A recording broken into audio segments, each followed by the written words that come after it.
Thank you, Mr. Chair, for your tireless efforts to bring an administration official to testify at a regional subcommittee hearing. And thank you, Assistant Secretary Kapoor, for being here today and for talking with me yesterday as well.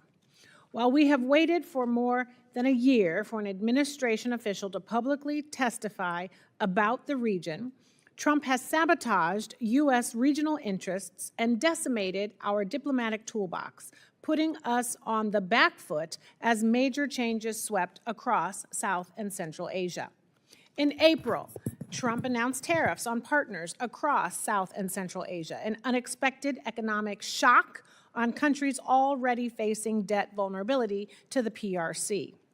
50% tariffs on India, one of the highest rates in the world, tore a needless rupture in bilateral ties that sacrificed decades of painstaking trust building between our two countries.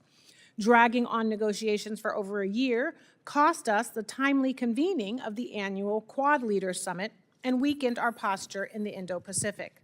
In May, India and Pakistan fought their most serious military conflict in decades, risking nuclear escalation in a region of 2 billion people.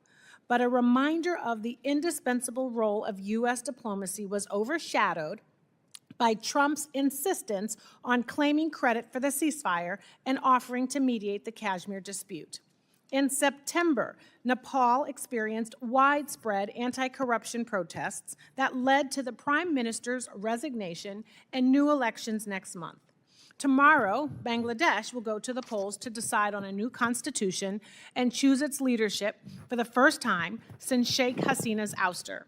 These major political transitions present a rare opportunity for the U.S. to strategically leverage our democracy assistance to support growing regional demand for accountable governance. Yet the State Department's rejection of democracy programming and the decimation of USAID has stripped us the very tools that are needed to advance our interests. Further hamstringing our engagement in the region, in December, Trump took the unprecedented step of recalling career ambassadors in Nepal and Sri Lanka, weakening our diplomatic leadership in two key states.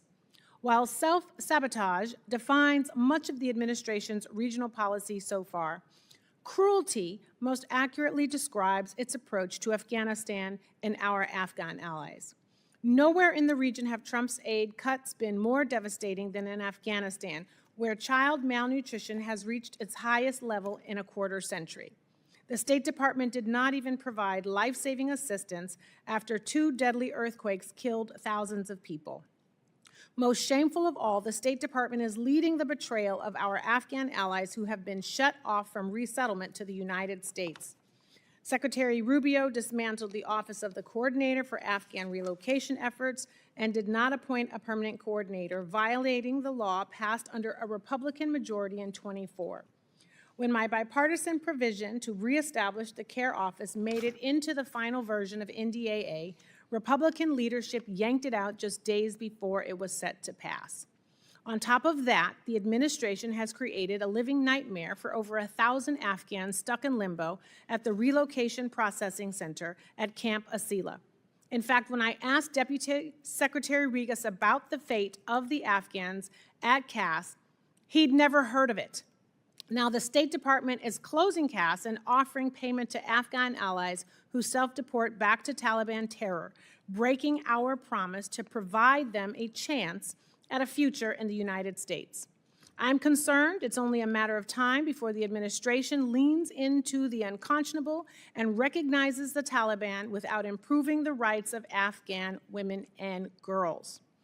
Assistant Secretary Kapoor, you take the helm of the South and Central Bureau at a time when we are in sharp need of transparency, strategic coherence, and a return to humanity.